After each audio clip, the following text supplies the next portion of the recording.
वो दृश्य वर्तमान में चल रहे हैं। भारत के अंदर राज्यसभा के सभापति महामहिम उपराष्ट्रपति हुआ करते हैं। महामहिम उपराष्ट्रपति जी के खिलाफ कांग्रेस के नेतृत्व में विपक्ष ने एक नोटिस दी है। जो भी सच बोलेगा ये लोग महाभियोग का धौंस देकर के उसके मुंह को बंद करने का प्रयास करेंगे, और फिर भी ये लोग संविधान की दुहाई देते हैं। इनके दोहरे चरित्र को देखो ना।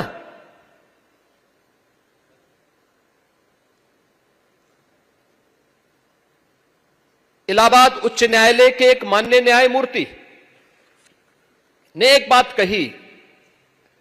उन्होंने कहा समान नागरिक संहिता तो होनी चाहिए, और दुनिया के अंदर तो बहुसंख्यक समाज की भावनाओं का सम्मान हर हाल में होती है। अगर दुनिया में होती है तो भारत में अगर बहुसंख्यक समाज के हितों की चर्चा कोई कर ले, उस सच्चाई को कोई बोलता है, कौन सा अपराध हो गया?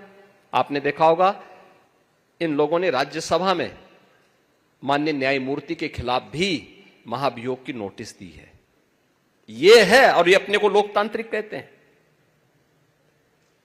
ये अपने को लोकतंत्रवादी कहते हैं। संविधान की पुस्तक साथ में लेकर के चलते हैं। तनिक भी शर्म नहीं है इन लोगों को। ये संविधान का गला घोंटने वाले लोग हैं।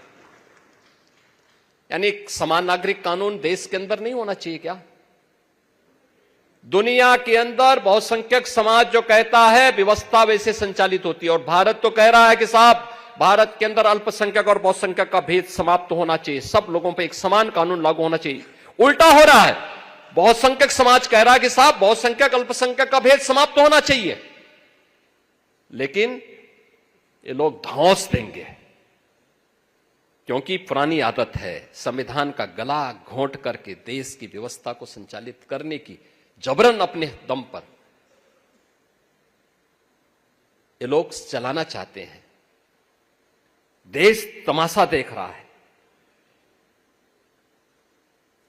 इन सबको एक्सपोज किए जाने की आवश्यकता है, जो भारत की विरासत को कोसते हैं, एक सच को दबाने का प्रयास करते हैं अपनी आवाज से, अपनी दबंगई से।